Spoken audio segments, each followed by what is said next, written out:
Welcome to 7-Minute Torah, an exploration of the weekly Torah portion with me, Rabbi Micah Streifer. If you enjoy this podcast, please feel free to subscribe or comment or share it with a friend. Hey there, Rabbi Micah Streifer here. I want to invite you to continue the conversation in our new Facebook group. Just go to Facebook and search 7-Minute Torah, Listen and Discuss. Then you can join the group and join the conversation. See you there. This week's Parsha includes what might be one of the best known and most important passages in all of Judaism.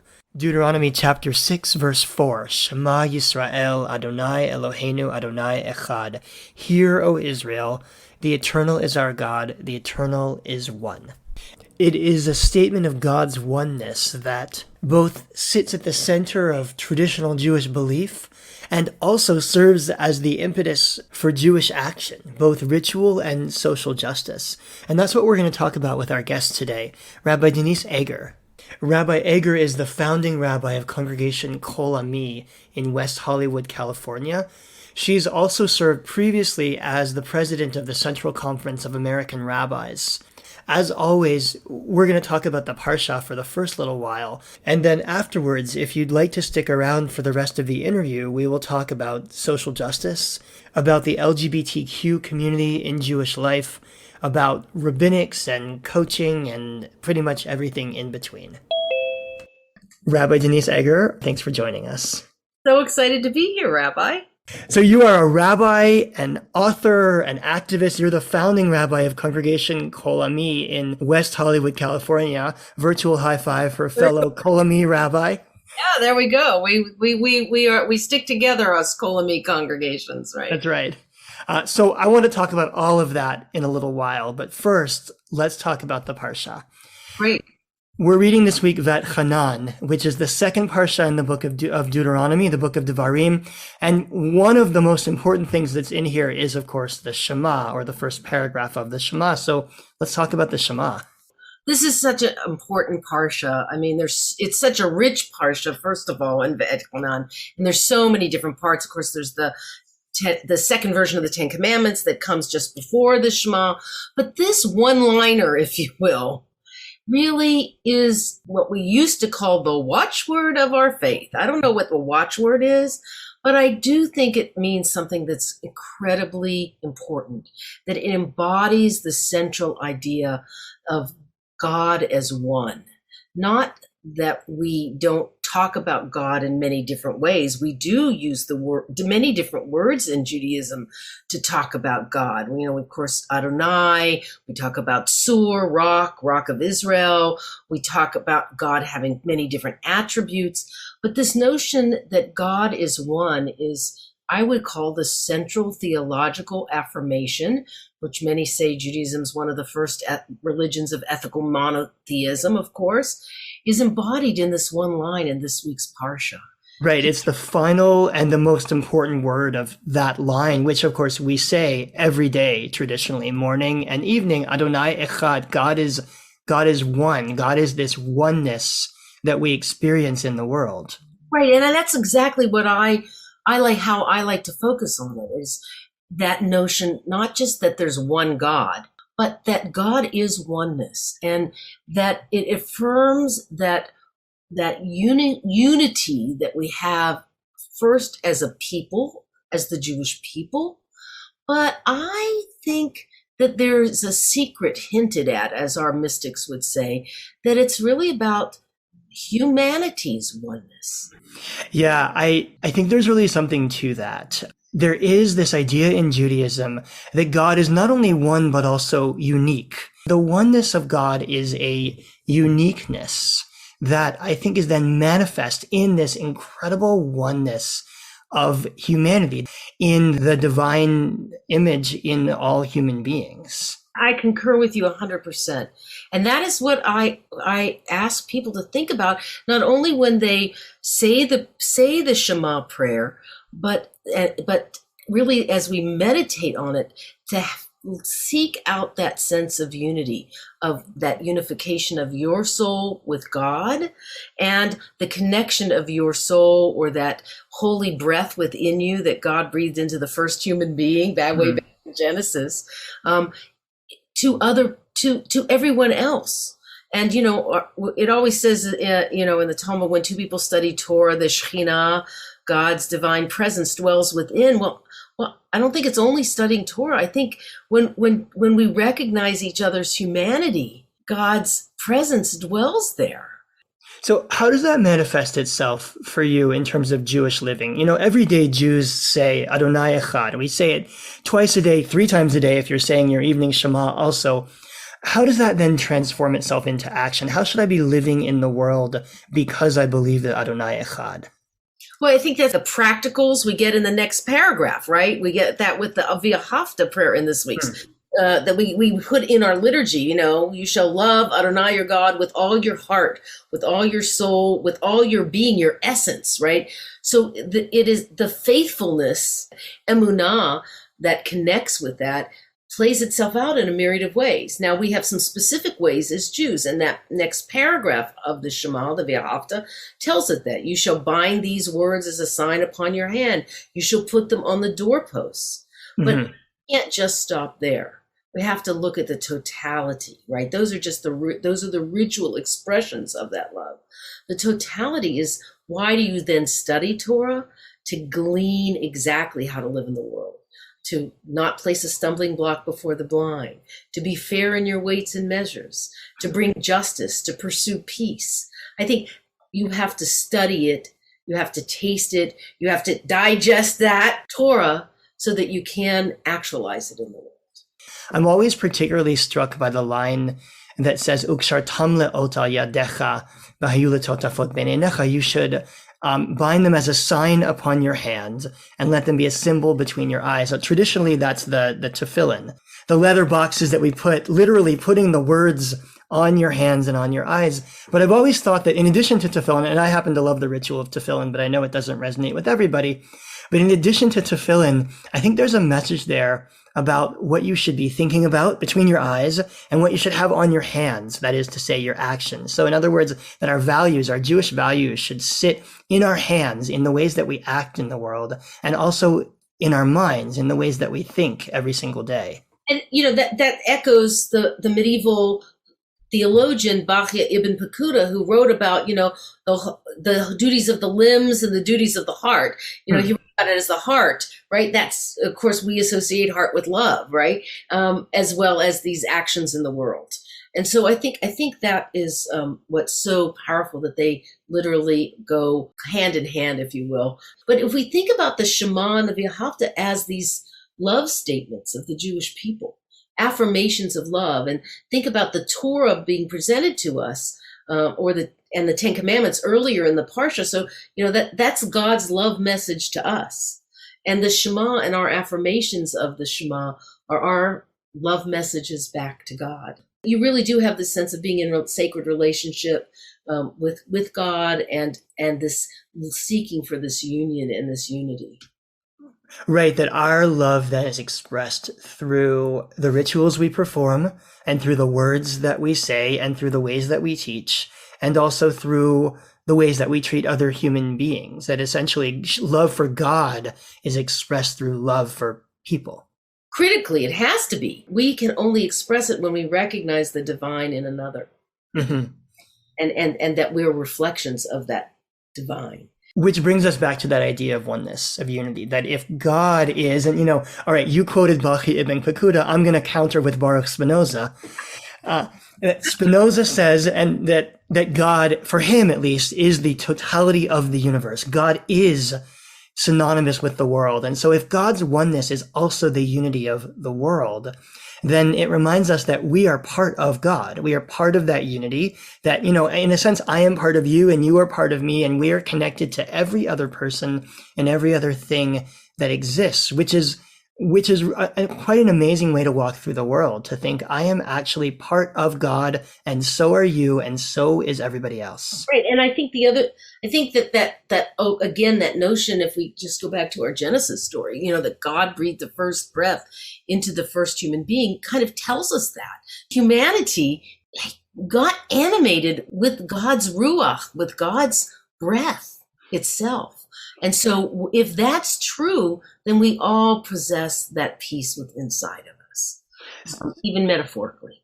So I want to ask you a question and then ask you for a short answer, and then we'll take the longer answer after the break for those who are going to stick around for the fuller discussion. And the question I want to ask you is does this idea find expression in your social activism? Is that the root of social justice and Judaism for you as a rabbi? The simple answer, absolutely. It has to, because we have a sense of first of all, equality of all humanity. But when we see the inequalities that happen in the world and the things that we human beings do to one another to push people down and push people aside, well then if we really are this B'Tselem Elohim, created in the divine image, then we have to be called to seek out ways to mend and fix and repair and help our fellow human being. That's an amazing note to end our Parsha discussion. Rabbi Denise Eger, I thank you for your wisdom, and I'm honored to be able to talk to you today. Thank you. That's our conversation about V'et, about the Shema, about God's oneness. If you're able to stay, there's lots more after the break with Rabbi Denise Eger. Thanks for listening. So let's continue this discussion, if you don't mind, that we just started about activism, because I know that one of the important elements of your rabbinate has been activism. You are deeply involved in social justice and racial justice. I know you've worked extensively with people with AIDS, and you have and continue to fight for the rights of LGBTQ people. So let's talk more about this relationship between Judaism and social activism. How does that play out in your rabbinate and in your congregation's life? Well, I think first of all, we have to understand what we were talking about previously is this notion that of B'Tselem Elohim. This is a core foundation, meaning that all human beings are created in God's image, no matter our station in life, no matter the color of our skin, no matter our sexual orientation, our gender identity or gender expression, no matter our ability in the world, we are all made in God's image. And if you can assert that no one's higher or lower on the equality spectrum, well, if we assert that, then everybody deserves a fair shot in this world. Yeah. And do you find in your congregational life that this is a core element, that members of your congregation are looking to express their Judaism both through ritual but also through social justice? Absolutely. It's kind of the thread that runs through our congregation. Our synagogue was founded in the early 1990s in the city of West Hollywood, California, which was known as a gay Mecca. And so at the height of the AIDS crisis, before there were even drug treatments for HIV AIDS, our congregation was rooted in that pandemic of those years. And many LGBTQ people live and live in West Hollywood. So it really has a large majority of LGBTQ plus people. And so those notions of fighting for civil rights and at that time religious rights, rights, for queer people was critically important and has been a hallmark of my rabbinate. And that then extends into other issues, whether we're talking about homelessness, which our congregation is very involved in. We're partnering very much with the Jewish Food Pantry as well as the Hollywood Food Coalition. We're West Hollywood, California, but Hollywood, California is right there on our border, and there's a tremendous homelessness problem in Los Angeles County. It's epic proportions. So whether we're talking about that or we're talking about racial justice and the issues that are in the United States are just so rampant around the racial inequities, these become important focal points for the work of our community and our congregation. So how do you balance in Jewish life the ritual and the I suppose, the social action, the rites and the rites, if you will. We talked about religious rituals as rites, rites, versus the Jewish impetus to fight for social justice in the world. Or do they need to be balanced? Well, I don't know what balance is. I guess that's what I mean. To me, they're expressions of the same thing. I mean, marching for civil rights or for equality for women, let's say, is an important ritual expression of my Jewish values and my Jewish ethics. I'm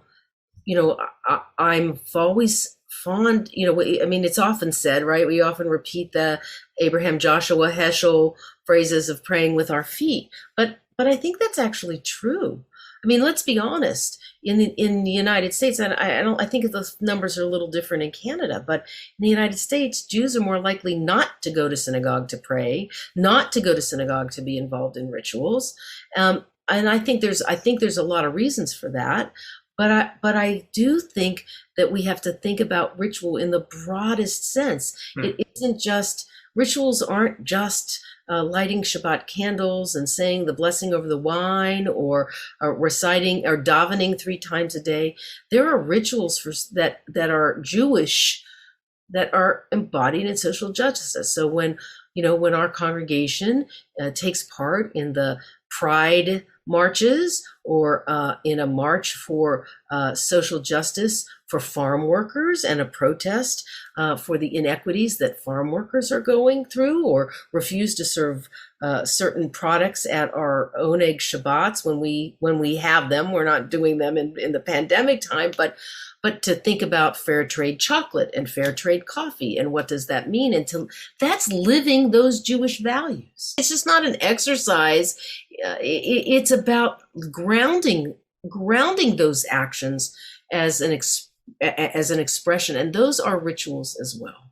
Yeah, I love that idea of those as rituals, which actually takes me back to what we were talking about before the break that's in the Shema, where it says that you should bind the commandments on your hands and on your mind. In other words, there are some things that we think about in certain ways because we're Jews, and some things that we do in certain ways because we're Jews. And that ultimately Judaism is the amalgamation of all of these rituals and social justice, as well as the conversations that we have with each other about things that matter. No, I think that's exactly right. And I guess I just want to add as a caution here, I don't think we should get rid of ritual. I want to be really clear. I think there is something powerful about Jewish rituals. We think about all the rituals surrounding death and grief and mourning, rituals around healing, saying a mishaberach for somebody, praying beside somebody's bed. We think about the Shabbat rituals. We think about the rituals for a wedding, the bride and the groom going to a mikveh to immerse as they enter this new state of life. I think there's something powerful, transformative, healing about doing actual Jewish rituals that deepen the spirituality, deepen the meaning. But I don't want us to only think of ritual in a very narrow way, because there's something incredibly powerful about taking all of the members of your congregation and marching for social justice. And taking that opportunity to frame it in those ways as well. Yeah, your point is really well taken. And actually that segues us nicely into talking about your book, which is both, I think, an expression of social justice and of ritual. It's called Mishkan Ge'ava. You're the editor of Mishkan Ge'ava, which means where pride dwells. And this book is, on its cover, it says it's a celebration of LGBTQ Jewish life and ritual. And as I was reading through it, it seems to me it really is, it's a series of blessings and readings that are meant to put the LGBTQ experience into a Jewish context. Yes, it's centering the voice of LGBTQ Jews and allies and creating a Jewish language for LGBTQ Jewish experiences. So you think of this, Micah, when you go to the Shabbat dinner table, we have a whole series of rituals, right? We light the candles, we say the Kiddush, we bless our children, we bless our spouses. If you're in a same gender relationship, you can't read Eshed Chayil the woman of valor. Well, maybe you will if you're two women, but it doesn't work for two men. What do you say? And maybe it's not exactly the right language, right? It says her husband shall rise up and bless her. Maybe you have children, maybe you don't, right? Children shall praise you. Proverbs 31, that's woman of valor. So in Mishkan Ge'avah, where pride dwells, we reimagined what would a spouse say to another at the Shabbat dinner table when it doesn't look like a traditional, perhaps, family, as well as issues for people who are transgender and non-binary. How do we affirm their humanity? Again, going back to this principle, B'Tselem Elohim, everyone's created in God's image. At the core of this idea, how do we go back and then affirm their humanity? How do they affirm their own humanity, particularly in a world that's often hostile? And so one of the beauties of this prayer book, it's not a siddur, it's not a full siddur. It's meant as a supplementary prayer book to a siddur, but again, giving voice to private moments, like how do you Jewishly affirm if you're transgender, starting to take hormone treatments? What's the right prayer for that when you're affirming your inside and your outside as God made you? And then, or things for celebrating what we call the gay holiday cycle, right? We know the Jewish holiday cycle, right? Rosh Hashanah, Yom Kippur, Sukkot, Simchat Torah, Hanukkah, et cetera, et cetera. But there are LGBTQ moments as well. Pride Month, Pride Day, Transgender Day of Visibility, World AIDS Day is widely observed throughout the gay and lesbian world. So there's lots of prayers and rituals, things that might be used in an interfaith service or within your own congregational setting for communal opportunities for observances as well. Yeah, there are two moments in here, or two passages that I found really powerful. One of them you wrote, actually. It's on page 5, and it's your rewriting of the Ahavat Olam blessing, the blessing of God's love for us, which is part of the evening service, where you have in here a line, you actually just alluded to this. It says, "For you, Eternal One, made us as we are." And I thought, what a powerful message of love and a blessing of love for a community that has so often been told the opposite of that. Right. And still is. There are still many religious traditions that do not affirm LGBTQ people. And I'm so proud of our Reformed Jewish movement, who not only includes or tolerates, but is embracing. And that is a whole different kind of conversation. It's not about tolerance. I'm not going to, it's not about you're just going to tolerate my presence in your midst. You're going to embrace me. You're going to seek my opinion, seek my voice. And that's what this prayer book does. It shares a name with all of the Reformed prayer books. They all start with Mishkan, the tabernacle, the place where God dwells.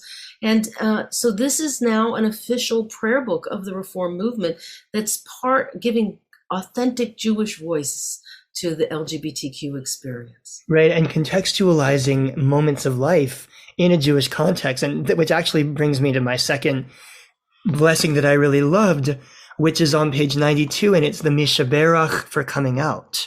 Yes. What is a Mishaberach? Mishaberach is, we usually think of Mishaberach as the blessing for the sick, but a Mishaberach is actually a congregational blessing for an individual being called to the Torah, right? So you can have a Mishaberach for the sick, or Mishaberach for a baby naming, or for an Ufruf being called to the Torah before your wedding. So here's a Mishaberach blessing that brings blessings upon a person as they go through that incredible moment of coming out. And I think to sanctify that moment, to put it in a Jewish context, to say this is a holy moment, that again, it's a really powerful message to send of, as you say, not just tolerance, but of inclusion, that we're looking to see the world through the eyes of the person who's now standing on the bima. Especially because, so many people, as somebody comes out to me, I always say mazel tov, congratulations. Because there's so much negativity around it. There's a secret, there's shame associated with it often still. And families and the individual need to know there is no shame in being a queer person. It just is who you are without judgment. And that by having a blessing, it elevates that moment, as they say, into the life of our people. You're not outside the Jewish tent, you're fully inside the Jewish community. It makes it not even just a not even just not a negative moment, but it makes it a holy moment. Makes it a holy moment, and sends an important message to the community about who we are when this is done publicly in a congregation, of what our values are. Again, going back to what are our values, what are our ethics, how we live them and how we play them out, right? Lest anyone think that there is anything to be ashamed. There is nothing to be ashamed of for who you love, right? Be proud of who you are. Be proud of who God made you to be, and let us move forward with that positivity. Right, which of course is the title here, Mishkan Ge'ava, right? The place where pride dwells. Right, and that is the place where God dwells. I love that. So on a different topic, I know that in addition to being a rabbi, you work as an executive coach. So I'm curious to hear a little bit about that, if you don't mind telling us. Thank you. For the last couple of years, I've been, probably 3 years now, I've been not only studying for my credentials, which I have through the International Coaching Federation, but, I'm celebrating over 35 years in the active rabbinate. And I have a kind of a unique slice of the pie in terms of my experience, both not only serving in congregations, 300 households or so. So those are kind of smaller, medium congregations. But I've also, had, as Micah, positions at national and international leadership. I was the first openly gay person to be president of the Central Conference of American Rabbis, which is our international rabbinical association for the Reform movement, and the oldest rabbinical association in North America of any denomination. So I've had a unique opportunity to be part of organizational life at the highest levels of our denomination, and many other organizations. I've sat on many boards. I've started many organizations as well. So I kind of have a unique perspective about what it means to be an executive director of an organization, a CEO of an organization, as well as a rabbi. And so I've had the really great privilege of working with not only rabbis, but nonprofit executives and ministers of other denominations to help them achieve kind of greater leadership and greater confidence in their sacred mission and in their leadership, kind of to reach the next goals. And so that's been a really wonderful opportunity. A coach, most people are, maybe people are familiar with a life coach.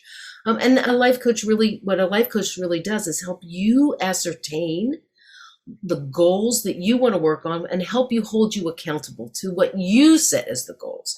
And it's no different when we're talking about executive coaching. This is an opportunity to gain deeper insights and skills into your own leadership, and to also how do you step into more roles within your work sphere.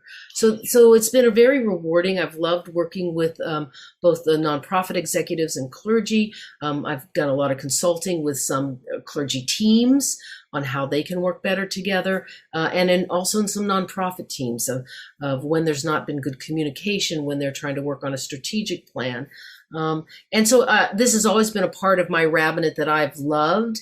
It has been the organizational part and the leadership part, and so now I'm starting to transition to do that one-on-one and with individuals and with groups.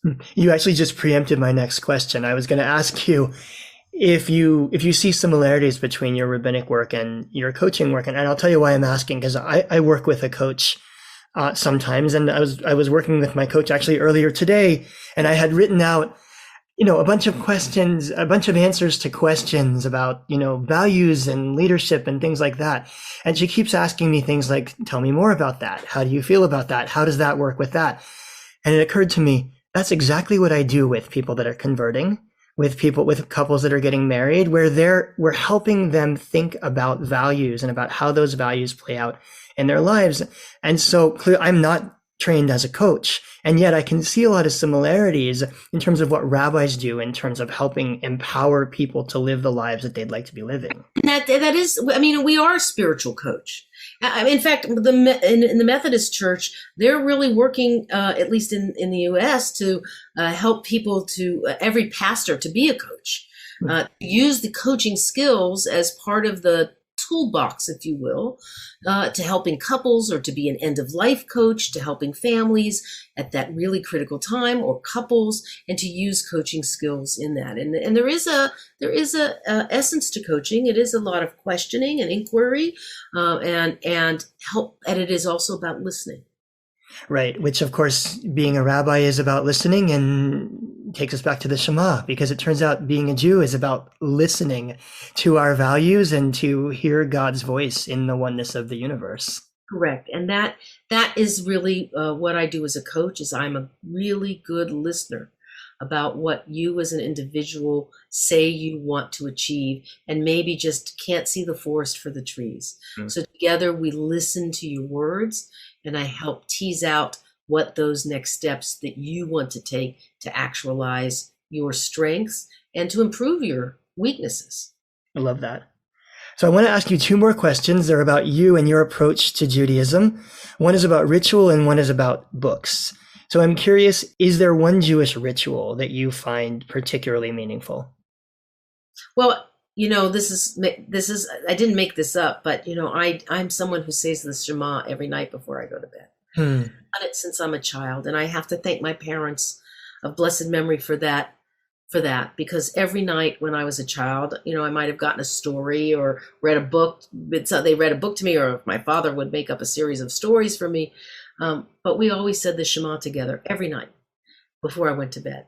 This affirmation that's so much a part of our tradition that we're talking about in this week's Torah portion, and I still do that.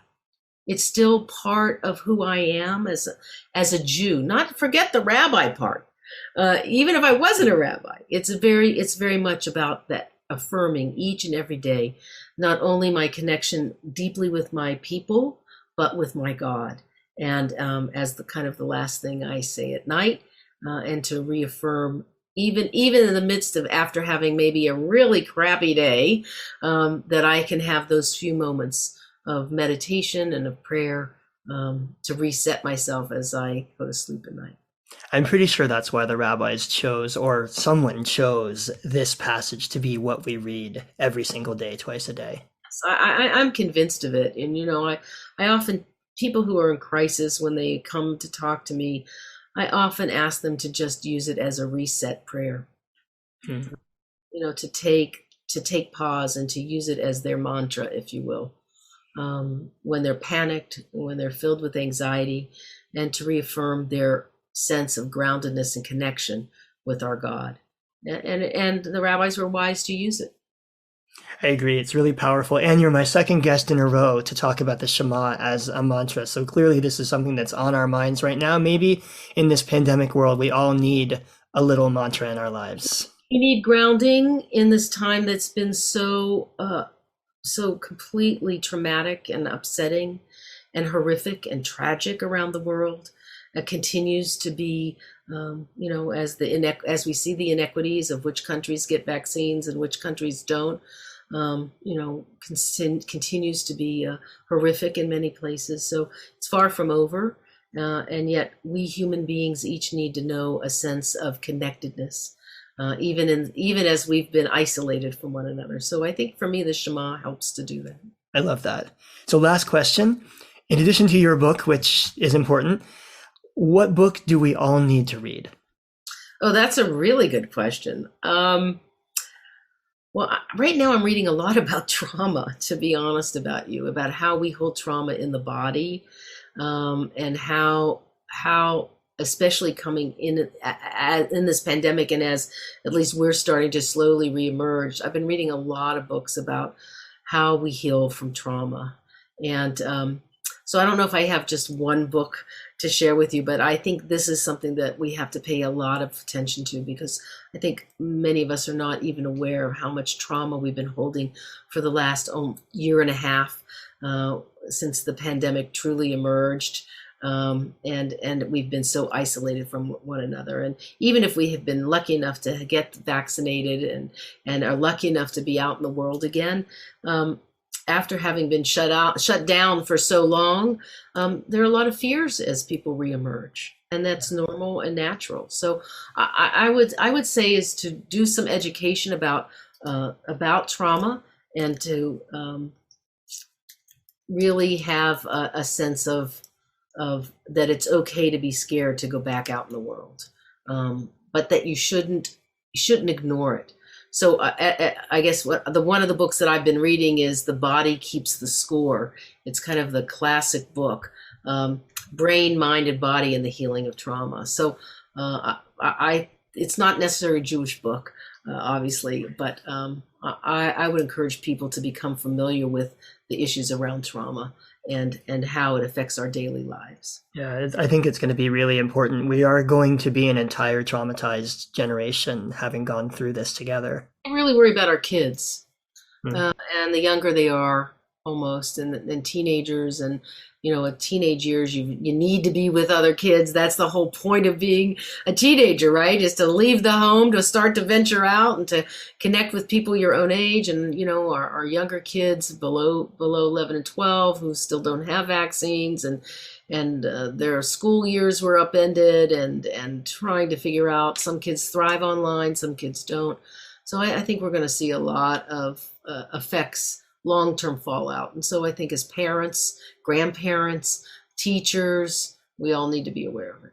Yeah, I think our society is going to have a lot of work to do to support these young people. I have 3 teenagers myself, as I think you know, and I've watched them struggle their way through this pandemic, and them and all their friends and all the rest of us. And so I think we're going to have to be able to acknowledge the trauma in order for there to be any growth that comes after it, and that it is across the board. And certainly some communities have been hit much harder than others, which means we simply all need to support each other in figuring out how to grow out of this really difficult past year and a half. Agreed. I agree with you. Well, Rabbi Denise Eger, I want to thank you for your time. I want to thank you for your wisdom. This has been such a pleasure catching up with you today. It's great to see you, and I wish you health and healing and wholeness for your family, and always a great opportunity to talk with you, Micah. Likewise. Thanks, Denise. Well, that's our conversation for this week about the Parsha Va'etchanan. My deep thanks to Rabbi Denise Eger for joining me in conversation today. The book she mentioned is called Mishkan Ga'ava, and if that's too hard to spell, you can look it up by the English title, Where Pride Dwells, a celebration of LGBTQ Jewish life and ritual. I'm Rabbi Micah Streifer. Thanks for tuning in, and we'll see you next week. Thanks for listening to 7-Minute Torah. If you enjoyed this program, please leave a review or a comment, and please pass it on to a friend. You can also subscribe on iTunes, Spotify, Google Play, or wherever you listen to podcasts. Have a great week.